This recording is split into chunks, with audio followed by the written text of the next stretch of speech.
Hello students, आज हम start करेंगे क्लास 9th का chapter the fundamental unit of life. और लाइफ की फंडामेंटल यूनिट क्या है? सेल। क्योंकि जितने भी लिविंग ऑर्गेनिजम्स हैं वो किससे बने हुए हैं? सेल से। अगर किसी चीज में सेल नहीं है तो वो नॉन लिविंग है। लिविंग कब होगा? जब उसके अंदर सेल होंगे। सो cell Cell is the building block of all the living organisms. Cell her living organism की building block है। Building block का मतलब क्या है? अब अगर हम एक हाउस देखते हैं, ये हाउस किससे बना हुआ है? ब्रिक से। तो ये ब्रिक हाउस के बिल्डिंग ब्लॉक्स हैं। इसी तरह से लिविंग ऑर्गेनिजम्स किससे बने हुए हैं? सेल से। तो किसी भी लिविंग ऑर्गेनिज्म के बिल्डिंग ब्लॉक्स होंगे सेल। अब अगर हम किसी भी लिविंग ऑर्गेनिज्म की बात करते हैं, जैसे कि प्लांट्स की, ठीक है, तो प्लांट्स के ऑर्गन्स क्या है? लीफ या रूट्स।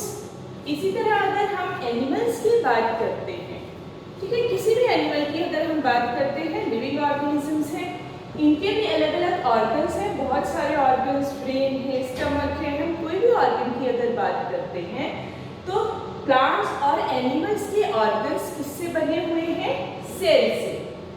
प्लांट के ऑर्गन्स बने हुए हैं प्लांट सेल से और एनिमल्स के ऑर्गन बने हैं एनिमल सेल से। लेकिन ये ऑर्गन्स बहुत, ये जो सेल्स होते हैं ये बहुत छोटे होते हैं, बहुत टाइनी होते हैं। तो इन सेल्स को हम नेकेड आइज से ऑब्जर्व नहीं कर सकते हैं। अब किसी भी छोटी चीज़ को किस चीज़ से देखा जाता है? आप मैग्नीफाइंग ग्लास यूज़ करते हैं छोटी छोटी चीज़ों को देखने के लिए, लेकिन उसकी मैग्नीफाइंग पावर सिर्फ 20 टाइम्स जो है आप उसको बढ़ा करके देख सकते हो। लेकिन सेल तो इतने छोटे होते हैं कि अगर आप उसको 20 टाइम्स बड़ा कर दोगे वो फिर भी दिखाई नहीं देंगे। तो और ज़्यादा छोटी छोटी चीज़ों को देखने के लिए माइक्रोस्कोप की इन्वेंशन हुई। सबसे पहला माइक्रोस्कोप जो है इसने लेवेनकोफ ने इन्वेंट किया। सबसे पहला माइक्रोस्कोप किसने इन्वेंट किया? लेवेनकोफ ने। लेवेनकोफ ने जो माइक्रोस्कोप इन्वेंट किया वो एक सिंपल माइक्रोस्कोप था, ठीक है। फिर उसके बाद माइक्रोस्कोप को फर्दर किसने थोड़ा एडवांस किया? वो किया रॉबर्ट हुक ने। रॉबर्ट हुक ने कंपाउंड माइक्रोस्कोप को इन्वेंट किया।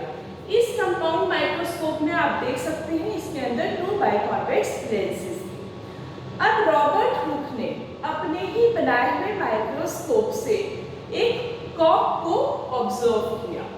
इस कॉक, अब क्योंकि ये कॉक है जो आप कहाँ यूज करते हो? आप बॉटल के स्टॉपर्स की तरह इस कॉक को यूज कर रहे हो। अब ये जो कॉक है किससे बना हुआ है? आप किससे इसको लेते हो? किससे बनाते हो? प्लांट से। तो इसके अंदर कौन से सेल्स होंगे? Plant cells. तो रॉबर्ट हुक ने इस कॉक को अपने बनाए हुए कंपाउंड माइक्रोस्कोप में जब ऑब्जर्व किया तो उसको कुछ इस तरह का स्ट्रक्चर दिखाई दिया।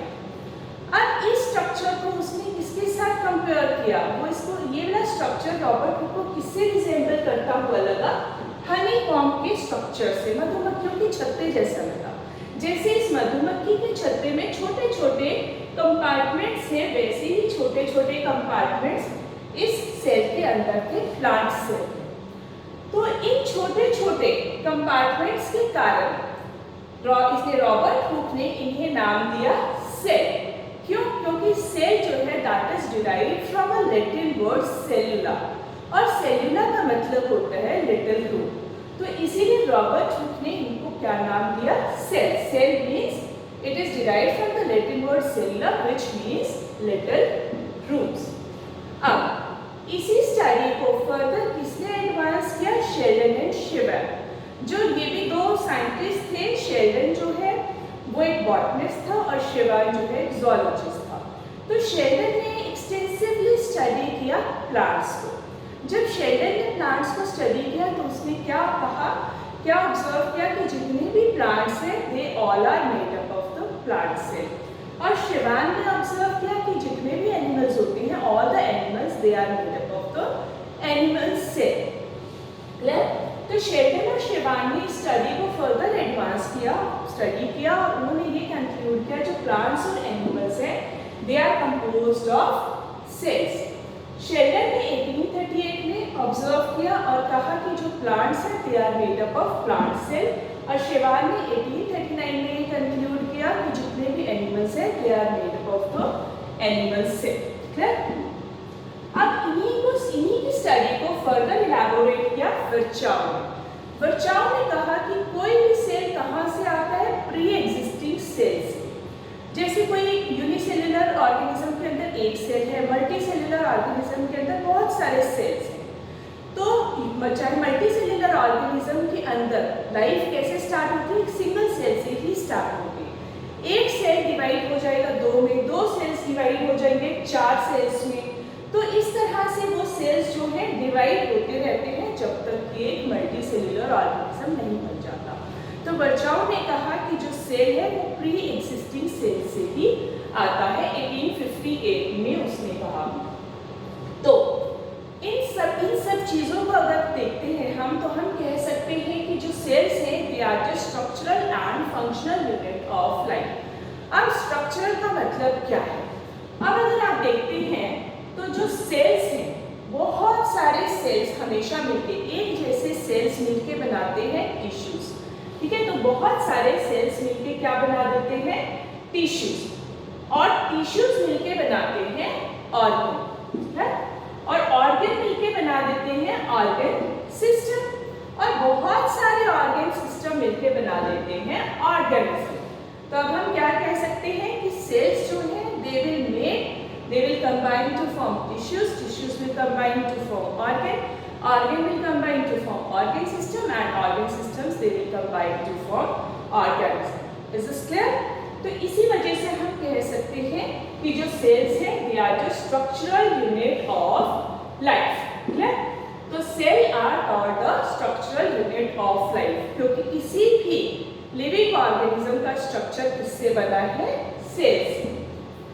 उसके बाद हमने कहा जो सेल्स हैं they are called the functional unit of life, क्यों किसी भी ऑर्गेनिज्म के जो सेल्स हैं वो हर फंक्शन को परफॉर्म करते हैं, क्योंकि सेल के अंदर ही मेटाबॉलिक रिएक्शंस हो रहे हैं, तो इसी वजह से सेल किसी भी फंक्शन को परफॉर्म करते हैं। अब हमें पता है कि सेल मिलके क्या बनाते हैं, टिश्यूज। तो टिश्यू ने मिलके ऑर्गन बनाया। अब जैसे अगर हम लिवर की बात करते हैं तो लिवर का फंक्शन क्या है, डाइजेशन में ये रोल प्ले करता है, तो ये एक फंक्शन परफॉर्म कर रहा है, लेकिन किसकी हेल्प से, सेल की हेल्प से एक फंक्शन परफॉर्म कर रहे हैं। इसी तरह से अगर हम ये ऑर्गन की बात करते हैं लंग्स, तो ये लंग्स किससे बने हैं, टिश्यूज से, और टिश्यूज किससे बने हैं, बहुत सारे सेल्स से। तो सेल ने मिलकर टिश्यूज बनाया, टिश्यू ने मिलकर ऑर्गन बनाया, फिर ऑर्गन क्या फंक्शन परफॉर्म कर रहे हैं, रेस्पिरेशन का। तो ये तो हमने कही थी बात एनिमल सेल की, ठीक है, कि एनिमल सेल्स जो है वो यहाँ पर फंक्शन परफॉर्म कर रहे हैं। इसी तरह अगर हम प्लांट सेल की बात करते हैं तो प्लांट सेल ने मिलकर एक ऑर्गन बना दिया, सपोज लीफ। अब ये लीफ क्या फंक्शन परफॉर्म करते हैं, फोटोसिंथेसिस, क्योंकि इसके अंदर बहुत सारे मेटाबॉलिक रिएक्शंस हो रहे हैं, सेल के अंदर होते हैं ये मेटाबॉलिक रिएक्शंस। तो जिसकी वजह से हम कहते हैं जो सेल्स है they are the functional unit of life. So I think this is now clear to you why cells they are called the structural and functional unit of life. अब इन्हीं सारे पॉइंट्स को इकट्ठा करके शेलर एंड शेवान ने theory propose की जिसको कहते हैं सेल थ्योरी, और इस सेल थ्योरी को फर्दर इलैबोरेट किया वर्चाउ ने।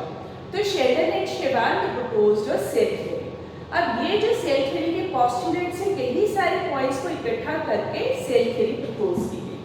तो सबसे पहला पोस्टुलेट हमें पता है कि कोई भी ऑर्गेनिज्म है that is composed of the cell products, ठीक है, सेल से मिलकर बने हैं सभी ऑर्गेनिजम्स, चाहे प्लांट्स हैं या एनिमल्स। तो ये फर्स्ट पोस्टुलेट है कि all the organisms they are composed of the cell product. फिर उसके बाद हमने कहा कि कोई भी मेटाबॉलिक रिएक्शंस है वो सेल के अंदर हो रहे हैं, इसीलिए जो सेल है they are the structural and functional unit of life. उसके बाद वर्चाउ ने कहा था कि कोई भी ऑर्गेनिज्म अपनी लाइफ कहाँ से स्टार्ट करता है, एक सेल से। तो जो सेल्स हैं they arise from the pre existing cells. Last point, हर ऑर्गेनिज्म अपनी life as a single cell ही स्टार्ट करता है। तो these are the postulates of the cell theory. उसके बाद हम करते हैं कुछ इंपॉर्टेंट डिस्कवरीज ठीक है, तो कुछ डिस्कवरीज हम जो पढ़ चुके हैं, हमने कहा कि रॉबर्ट हुक ने 1665 में सेल डिस्कवर किया था। ठीक है, 1665 में सेल किसने डिस्कवर किया था? रॉबर्ट हुक ने। उसके बाद हम करेंगे ये जो न्यूक्लियस है, न्यूक्लियस एक बहुत इंपॉर्टेंट ऑर्गेनेली है सेल की, जिसकी डिटेल हम फर्दर लेक्चर्स में करेंगे। तो इस न्यूक्लियस को डिस्कवर किसने किया? रॉबर्ट ब्राउन ने 1833 में। उसके बाद हमने देखा था कि शेलन एंड शेवान ने क्या प्रपोज किया? सेल थ्योरी 1839 में। उसके बाद वर्चाउ ने क्या कहा था कि जो सेल्स हैं they arise from the pre existing sales. So this is all about today's topic. Thank you. Have a nice day.